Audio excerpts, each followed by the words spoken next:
प्यारे बच्चों, आज का हमारा ये पाठ प्रारंभ कर रहे हैं। इसकी पीडीएफ हमने आप लोगों को ग्रुप पर भेज दी है। संस्कृत खंड का पहला पाठ है भोजस्य औदार्यम, भोज की उदारता। आपको जो पीडीएफ दी गई है उसी पाठ को देख करके मैं आपको इसका अर्थ समझा रहा हूँ। तथा कदाचित द्वारपाल आगत्य महाराजम भोजम प्राह। तथा कदाचित द्वारपाल आगत्य महाराजम भोजम प्राह। इसके पश्चात किसी समय द्वारपाल आगत्य, द्वारपाल ने आकर के महाराजम भोजम प्राह, महाराज भोज से कहा, देव महाराज, कौपीन अवशेषो विद्वान द्वारि वर्तते। कौपीन अवशेषो, कौपीन कहते हैं लंगोटी को। लंगोटी ही जिसके शरीर पर शेष है, ऐसा विद्वान द्वारि वर्तते, दरवाजे पर उपस्थित है। राजा प्रवेशय इति प्राह। राजा ने कहा, उसे प्रवेश कराओ। तथा प्रविष्टा सह कवि। प्रवेश करने के पश्चात वह कवि भोजम आलोक्य, भोज को देखकर बोला, अद्य में दारिद्र्य नाशो भविष्यति। आज हमारी दरिद्रता का नाश हो जाएगा। इति मत्वा, ऐसा मानकर संतुष्ट होकर हर्षाश्रुणि मुमोच, खुशी के आंसू बहाने लगा। राजा तम आलोक्य प्राह। राजा ने उसे देखकर कहा, कवे, हे कवि, किम रोदिसी, तुम क्यों रो रहे हो। इति तथा कबीर आह। कवि बोला, राजन आकर्ण मदग्रह स्थितिम। आप हमारे घर की स्थिति को सुने। अये लाजानुच्चे पथिवचनम आकर्ण गृहिणी शिशु कर्णो यत्नाथ सुपेतवती दीन वदना। मयि क्षीणोपाये दिक्तम दृश्यश्रुबहुले तदंत शल्यम तमसि पुनरुद्धसिता। क्या कहा? अये लाजानुच्चे पथिवचनम आकर्ण गृहिणी।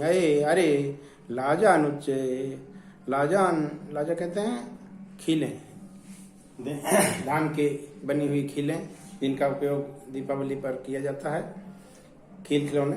तो जब गली में कोई खीले बेचने वाला आवाज लगाता है, लाजा अनुच्चय, खीले ले लो, पथि वचनम आकर्ण गृहिणी, उस फेरी वाले की वचन मतलब आवाज को आकर्ण सुनकर गृहिणी हमारी पत्नी, शिशु कर्णों यत्नाथ सुपेतवती दीन वदना, बच्चों के कानों को यत्नाथ सुपहितवती, अच्छी प्रकार से, दीन वदना, दुखी होकर के बंद कर लेती है।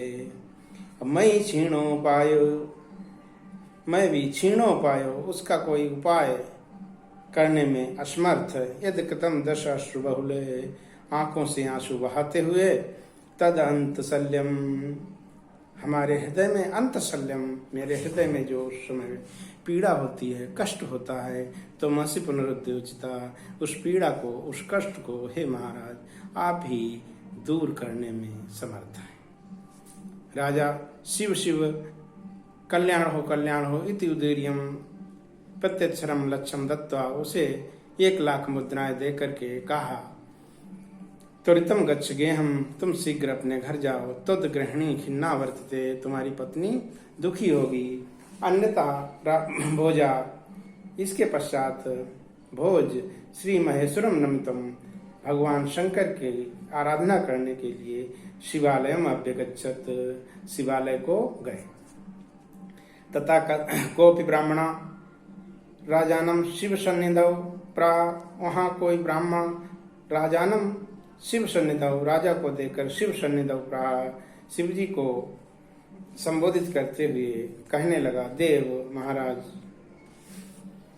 अर्धम दानव वैरणा गिरिजा अर्धम शिवस्य हृतम, देवत्थम जगति तले पुरा भावे समुन्नति, गंगा सागरम अम्रम शशिकला नागाधिपक्षमातलम, सर्वज्ञम मधीश्वरत्वम माम गमत माम तो विचारण। अर्धम दानव वैरणा, भगवान शंकर के आधे शरीर को भगवान विष्णु ने ले लिया। दानव वैरणा, सब दानव दैत्यों के शत्रु भगवान विष्णु ने गए।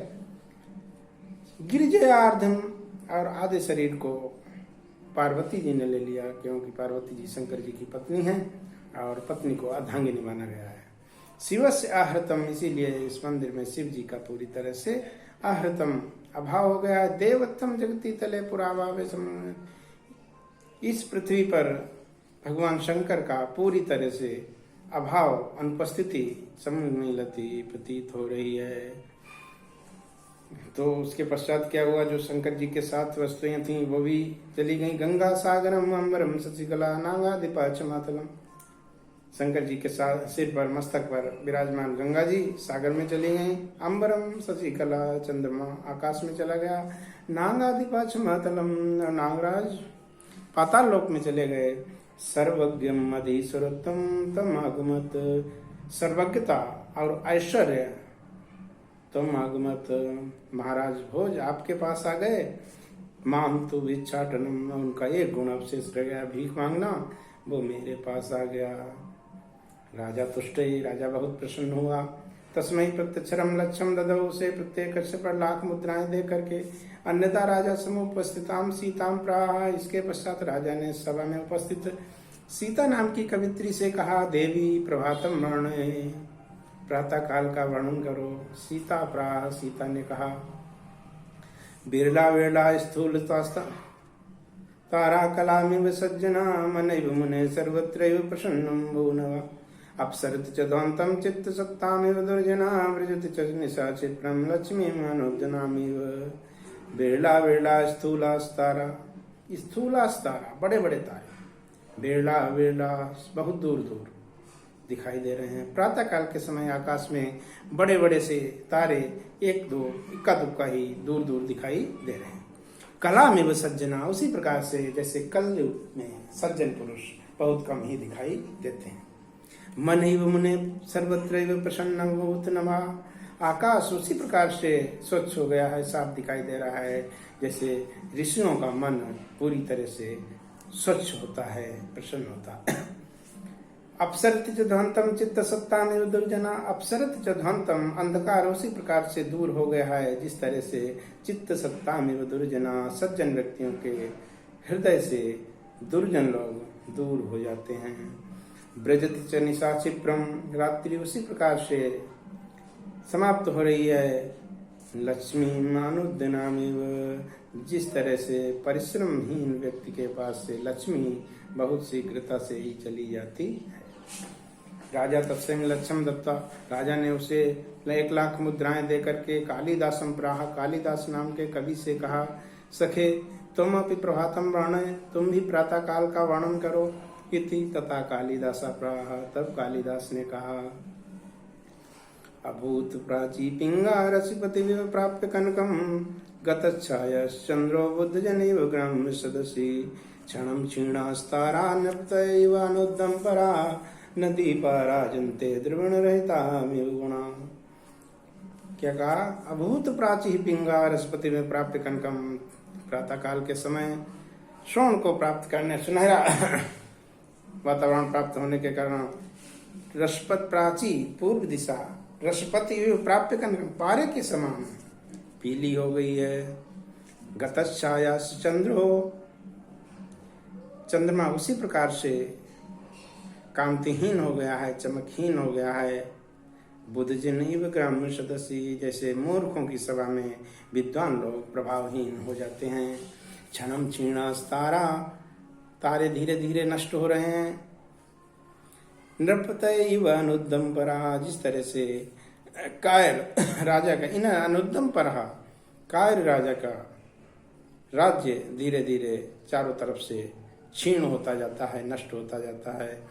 न दीपः राजन्ते द्रवण रहिता में गुणा, दीपक उसी प्रकार से प्रातः काल के समय सुशोभित नहीं हो रहे हैं जिस तरह से कोई निर्धन व्यक्ति के गुण सुशोभित नहीं होते। समाज की सबसे बड़ी विडंबना है कि अगर कोई निर्धन व्यक्ति, गरीब व्यक्ति को बहुत बड़ी अच्छी बात कहता है तो उसको कोई भी महत्व नहीं देता, और उसी बात को अगर कोई संपन्न व्यक्ति कहता है तो उसे लोग महत्व देते हैं। तो कवि ने कहा है, न दीपा राजन्ते द्रवण रहते इव गुणा, दीपक उसी प्रकार से प्रातः काल को सुशोभित नहीं होते जिस प्रकार से द्रवण रहता में गुणा, निर्धन व्यक्ति के, गरीब व्यक्ति के गुण भी सुशोभित नहीं होते। राजा अति तुष्टा, राजा बहुत ही प्रसन्न हुआ। तस्मै प्रत्यक्षरम लक्ष्यम ददौ, उसे प्रत्येक अक्षर पर 1,00,000 मुद्राएं दी। इसे जो पाठ है भोजस्य औदार्यम, ये भोज प्रबंध से संकलित है। इसमें भोज प्रबंध में महाराजा चक्रवर्ती सम्राट भोज के जीवन से जुड़े हुए कथानकों को, राजा भोज के ऐश्वर्य, पराक्रम, उदारता, दयालुता आदि का वर्णन किया गया है। इसमें से जो महत्वपूर्ण पैरा हैं उसमें अभी मैं टिक लगा करके आपको सेंड कर देंगे और उसे आप नोट कर लें। अये लाजानुच्च पतिवचनम आकर्ण गृहिणी शिशो कर्णनाथ सुपेतवती दीन वदना मही क्षीणोपाय अधिकतम दशाश्रु बहुले तदंत शल्यम में तुमसी पुनरुद्धे उचिता। एक तो ये हो गया। दूसरा, बिरला बिरला स्थूला स्तारा कलामिव सज्जना मनिव मुने सर्वत्रैव प्रसन्नं भुवनः अप्सरति च दान्तं चित्त सत्तामिव दुर्जना व्रजति च निशाचिप्रं लक्ष्मी अनुदनामिव। और तीसरा है, अभूत प्राची पिंगारसवती प्राप्य कनकं गतच्छायश्चन्द्रो बुधजनैव ग्राम्य सदसि क्षणं क्षीणास्तारा नृप्तैव अनुद्धं परा नतीपा राजन्ते द्रवणहितामिव गुणाः। ये 3 श्लोक आपको परीक्षा की दृष्टि से महत्वपूर्ण है। इन्हें आप लोग तैयार कर लें। कोई प्रश्नोत्तर पूछा नहीं जाएगा, केवल इस पाठ से श्लोक की व्याख्या और जो गद्य का एक पैरा है उसकी व्याख्या पूछी जा सकती है। तो इस पाठ को पढ़ेंगे। अगर कोई समस्या हो तो उसे ग्रुप पर शेयर करके आप पूछ सकते हैं। और इसी के साथ आज का हमारा ये पाठ समाप्त हो रहा है। आप लोग इस पाठ को एक बार रिवीजन करें, दोबारा पढ़ें और कोई समस्या हो तो वो हमसे शेयर करें, उसका हम निराकरण करेंगे। धन्यवाद।